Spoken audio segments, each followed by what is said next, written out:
एकदा धनुर्दम्य विचरम मृगया बने। अब कुछ दिनों के बाद एक दिन मृगा का शिकार करते करते वही परीक्षित निकल पड़े जंगल में, और जंगल में पड़े चल दिए। सोने का मुकुट पहन कर निकले थे, और जैसे देखा उस कलयुग ने घूमते हुए परीक्षित को आकर के मुकुट में बैठ गया।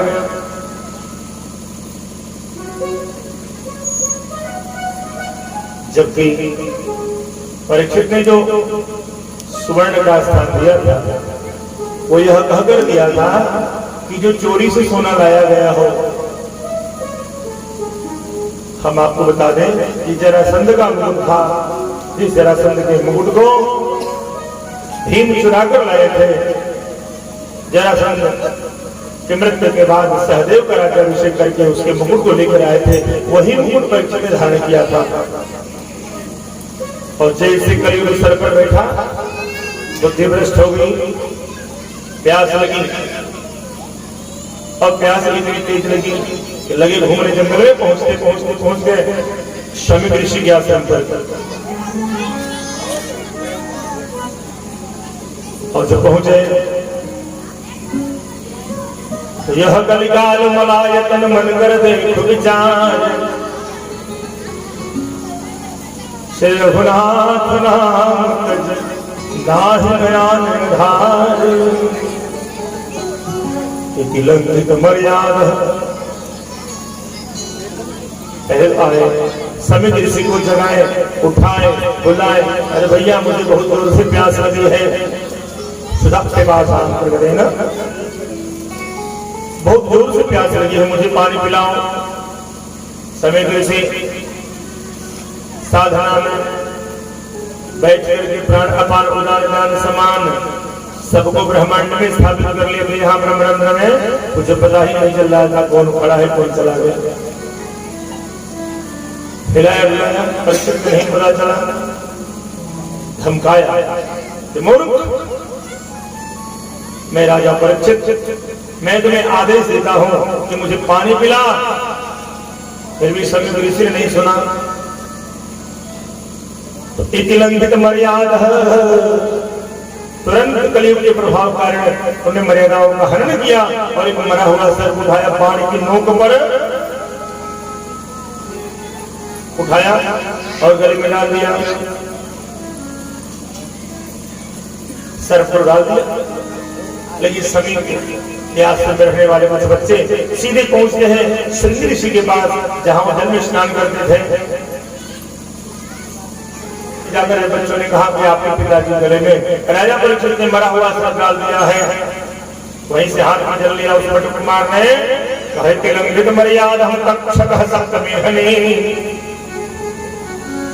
दंग विस्म कुलांगार चोदितो में कदद्रुहमो हे कुलांगार। तो अपने आप को धर्मात्मा राजा कहता है, मैं समीक पुत्र श्रृंगी, मैं तुम्हें श्राप देता हूं कि जिस मरे हुए सर्प को तुमने मेरे पिता गले में डाला है, आज के 7 में जब वही तक्षक सर्प तुम्हें डसेगा और तुम्हारी अकाल मृत्यु हो जाएगी। श्राप दे दिया। चारों तरफ हाहाकार मचा।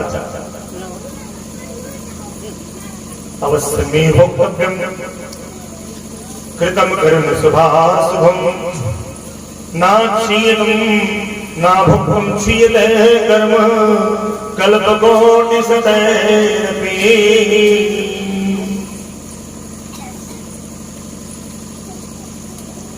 श्राप दे दिया।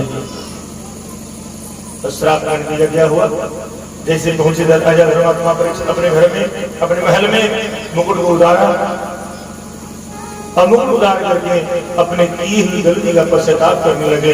इधर समीक ऋषि के पास जब श्रृंगी ऋषि जाते हैं, अपनी बात बताते हैं कि मैंने श्राप दे दिया। समीक ने कहा बहुत गलत कार्य किया तुमने, राजा के न रहने से उपद्रव बढ़ जाएगा, तुमने तो बड़ा गलत कर दिया श्राप दे करके। और संदेश भिजवाते हैं समीक ऋषि राजा के यहाँ, हे राजन अपने मुक्ति का उपाय कर लो। तो मुक्ति करतल स्थित उस मुक्ति का साधन क्या है? समस्त ऋषियों का आगमन हुआ। अभी समस्त ऋषि आपस में वार्तालाप कर रहे थे कि जिसकी मृत्यु आज के 7 दिन है, विचार करके देखें कि अभी किसी को रोग हो जाता है तो भैया आपको कैंसर है,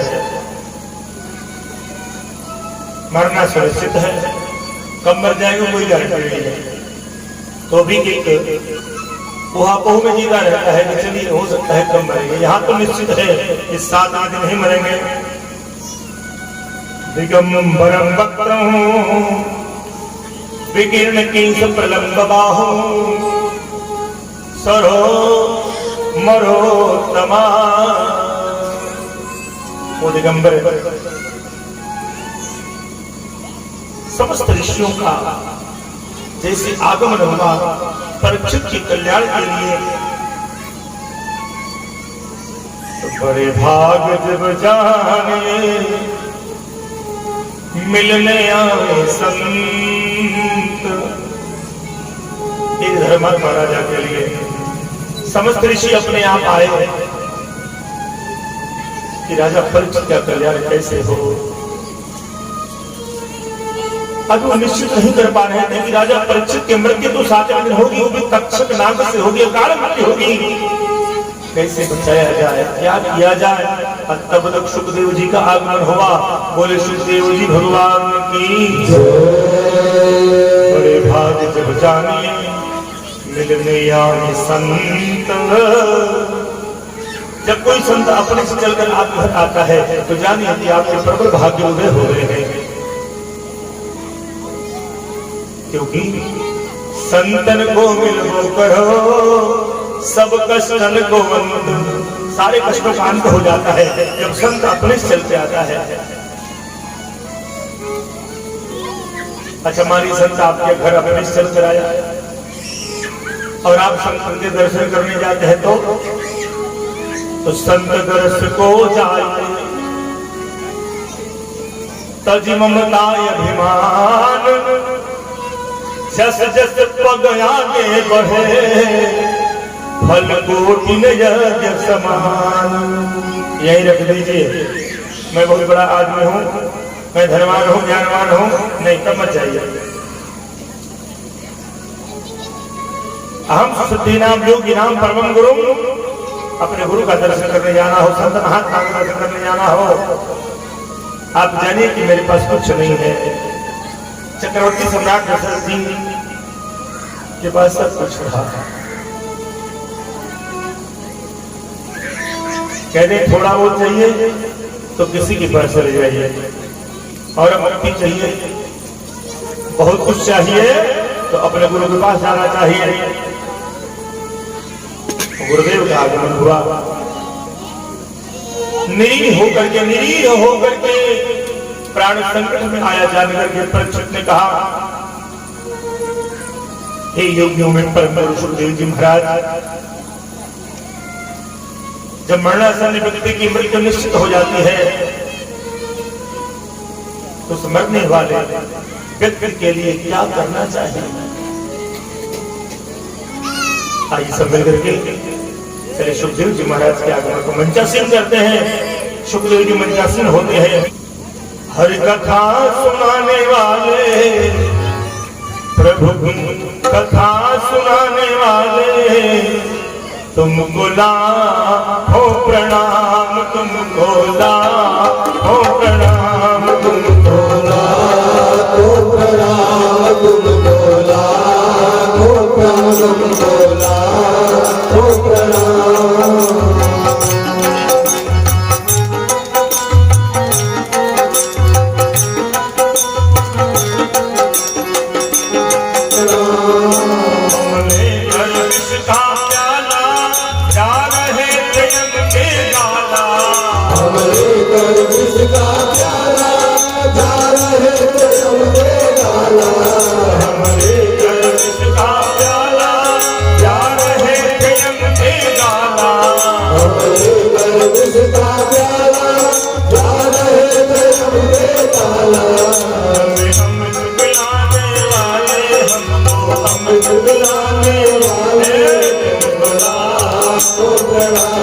तुमको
तेरा क्या पावे